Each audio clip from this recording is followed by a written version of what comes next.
For 3 decades, Johnny Carson reigned as the king of late-night television. With his quick wit and effortless charm, he welcomed America's most famous faces onto The Tonight Show. He laughed with them, teased them, and made audiences feel like they were in on something special. To millions of viewers, Carson was the perfect host kind, sharp and endlessly professional. But behind that smile, Carson carried a secret list, not of favorite guests, but of those he privately despised.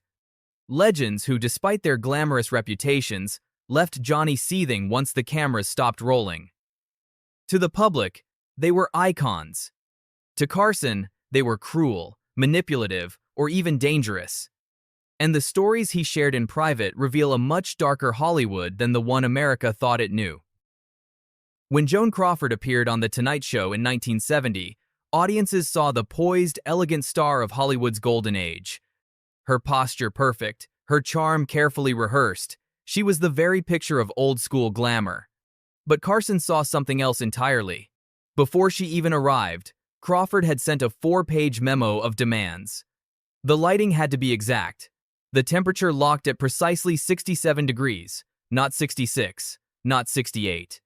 She brought her own makeup team, brushing aside the show's award-winning artists.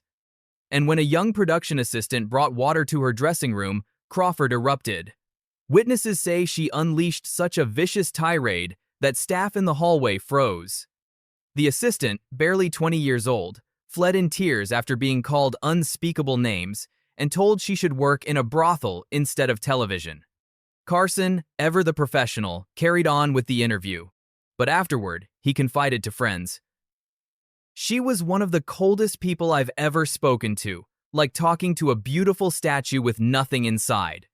Years later, when Christina Crawford published Mommy Dearest, exposing her mother's alleged abuse, Johnny wasn't shocked. He simply said, "I saw who she really was. I believe every word."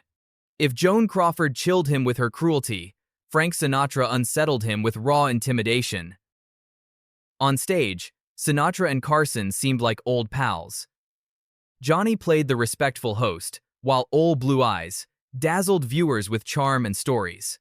But behind the scenes, Carson loathed him. Sinatra's appearances were always tense. He arrived with an entourage of men who didn't look like showbiz professionals, more like bodyguards, or worse. They spread across the studio, watching staff with piercing eyes, creating an atmosphere that one cameraman compared to being under surveillance. The breaking point came during a rehearsal. A floor manager gave Sinatra the standard 3-minute warning before his segment. Sinatra grabbed him by the tie, pulled him close, and hissed, "Nobody tells me when I've got 3 minutes. I'll go on when I'm ready." The manager, a Korean War veteran, was visibly shaken. Carson saw the entire exchange from his office monitor. He nearly canceled the appearance on the spot. Only the reminder of Sinatra's ratings power convinced him otherwise.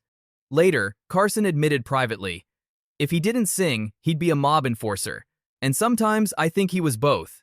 But if Sinatra's intimidation rattled him, Orson Welles infuriated him in a different way, with an ego that refused to fit inside a television studio. Orson Welles was a genius director of Citizen Kane, booming storyteller, magnetic presence. Viewers loved him, but for Carson, Welles was a nightmare guest. He refused to accept pre-written questions. Writers would hand him cue cards, he'd cross out every single one. "Pedestrian," he sneered, handing back a blank page. Carson was left with no framework, forced to improvise while Welles dominated the couch. Welles ignored time limits. One segment scheduled for 7 minutes dragged on for 25, bumping other guests entirely. Johnny sent subtle signals to wrap up. Welles ignored them, and his arrogance extended to the crew. He refused to address assistants directly, referring to them as the girl or the boy, even when they stood right in front of him. Once, he even tried directing camera angles from the couch. That was sacred ground for Carson, a man who respected the craft of television. "Genius doesn't excuse everything," Johnny fumed afterward. If Welles bent the rules with ego, Bette Davis slashed through them with her tongue. Audiences adored Bette Davis, witty, sharp, endlessly quotable. But off-air, Carson braced himself for battle. She drank whiskey before tapings and carried herself like she was cross-examining everyone in sight. When booked with younger actors, she would cut them off mid-sentence or physically turn her back on them. Staff dreaded her barbed insults, which often crossed lines even for the 1,970 seconds. One day, she berated a cue card holder in front of the crew. Carson, usually conflict avoidant, stepped in. Quietly but firmly, he told her, "On this show, we speak to everyone with respect, or we don't speak at all." Davis, stunned, backed down. Johnny admired her talent, but after years of abuse, he finally told his producer, "That's the last time. Life's too short to be verbally flogged, no matter how many Oscars she has." But if Davis lashed out at adults, Mickey Rooney's behavior was far more disturbing. Mickey Rooney was once Hollywood's biggest box office star. His Tonight Show appearances should have been nostalgic celebrations. Instead, they became cautionary tales. By the 1,970 seconds, Rooney had developed a reputation for inappropriate behavior toward female staff. Young assistants dreaded being assigned to him. He'd hold their hands too long, pull them closer, ask if they were married. When they tried to step away, he wouldn't let go. Worse, Rooney often showed up drunk. Slurred speech, rambling stories, sometimes veering into inappropriate territory. Once, during a story about Judy Garland, Carson had to cut him off mid-sentence and redirect before things turned ugly. After one such episode, Carson apologized directly to a young actress on the show, telling her, "That's not how professionals act here." For Carson, who rarely showed embarrassment, Rooney was a new low. If Rooney made staff uncomfortable, Zsa Zsa Gabor made the entire show grind to a halt. Zsa Zsa Gabor lit up the screen with her flamboyant personality. But behind the scenes, she was the definition of high maintenance. Her writer was legendary. Dressing room at exactly 74 degrees. Orchids only, never carnations. Perrier with exactly 3 ice cubes, and no female guests under 40 on the same episode. She once refused to leave her dressing room because the makeup team didn't have her preferred brand of foundation. Carson had to personally coax her onto the stage. The chaos infuriated him. Other guests waited, schedules collapsed, crews worked overtime. "I'd rather interview a cat," Carson quipped afterward. At least the cat wouldn't need 3 assistants and special lighting. But as bad as diva tantrums were, they paled next to Shelley Winters, a human powder keg. Shelley Winters, 2-time Oscar winner, was never boring, but she was also unpredictable, explosive, and impossible to contain. Carson would ask a lighthearted question. Instead of a witty anecdote, Winters would launch into a 5-minute monologue about government corruption or social injustice. The audience didn't know whether to laugh or sit in stunned silence. Worse, her temper sometimes exploded physically. On other shows, she'd thrown drinks at fellow guests.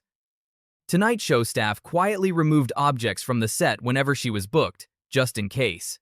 Carson respected her authenticity, at least she believed every word she said. But he also knew, with Winters, you weren't conducting an interview. You were bracing for a storm. Her unpredictability made him uncomfortable. But Jane Russell pushed him into outright disgust. Jane Russell, Hollywood's brunette bombshell, seemed like the perfect guest, but in private, Carson loathed her views. By the early 1,970 seconds, she'd become outspoken about politics, and not in ways Johnny could stomach. She reportedly made disparaging remarks about LGBTQ staff and even refused to work with Rock Hudson, a decision rooted in her prejudices. Carson, who valued fairness and respect, quietly cut her from the guest list. He almost never banned celebrities outright. With Russell, he drew a line. And then came Jerry Lewis, the man Johnny considered truly hateful. Jerry Lewis was adored by the public, a comic genius, a star, a philanthropist who raised millions for charity.